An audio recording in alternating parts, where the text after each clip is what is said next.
You're watching the station that's working for you. Now, WMAR 2 News.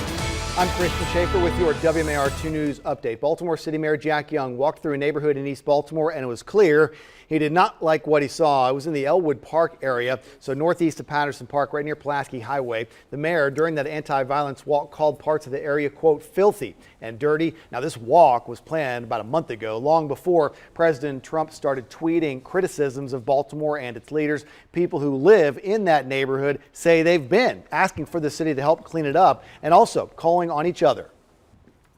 Seems like no one wants to stick together. No one wants to clean up. No one wants to help. Why is They that? want to move out. You know, they get the money and they just move out to better neighborhoods. You gotta get people to realize and understand that they have a responsibility not only to themselves but to the city of Baltimore. This is their city. This is where they live.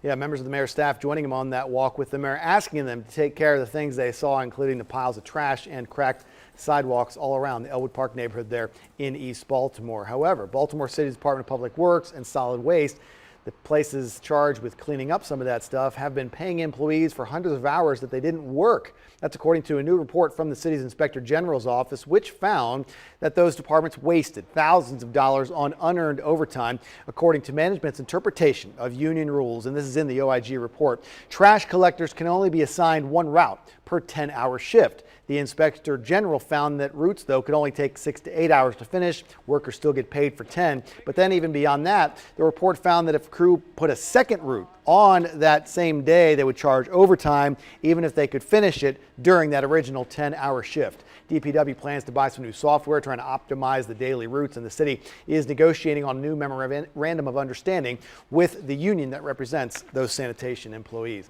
Today is the last day of the Maryland 2000 adoption event, July 31st. We've had 21 animal shelters all across the state, all through the month of July, waiving their adoption fees for cats and kittens with the goal of finding good homes for as many of them as possible. 30 clinics are also offering free wellness exams for every cat and kitten adopted through the Maryland 2000 event. We've got a list of all the vet clinics and all the shelters on the website right now, WMAR2news.com. Again, today is the last day for the campaign.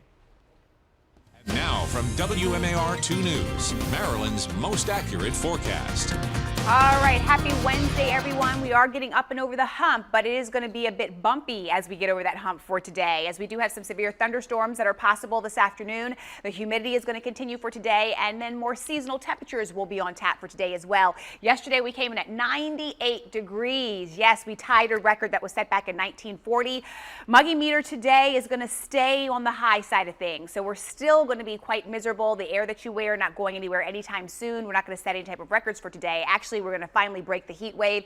At least that's what I'm forecasting for today. The humidity still being pumped in. We're waiting for that cold front to move through. The clashing of the moist and the warm air coming in with the drier, cooler air is going to cause some problems a little bit later. So the Storm Prediction Center does have us in a slight risk for today. The areas here shaded in the yellow coloring. On a scale of 1 to 5, we're in a 2 for today. Biggest threats will be damaging gusty winds and also some heavy rain, which may lead to some isolated flash flooding. Again, we'll keep our eyes peeled for that. The timing on this will be between 2 o'clock and 9 o'clock this evening. Again, you saw some of those yellows back off towards the west. That will be on top of us as we go into about 2 o'clock, 9 o'clock this evening. So prepare for that in the days to come. We will keep this chances for the scattered showers and the thunderstorms in the forecast for us. 7-day coming up in just a second. But the high temperature today, right around 88 degrees. That's about 10 degrees difference from what we had yesterday.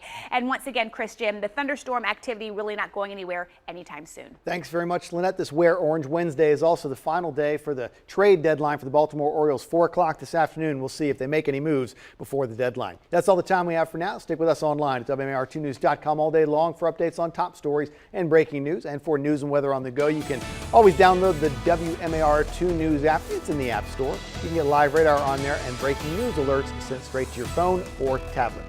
Thanks for watching. I'm Christian Schaefer. This WMAR 2 News update is sponsored by Jones Junction,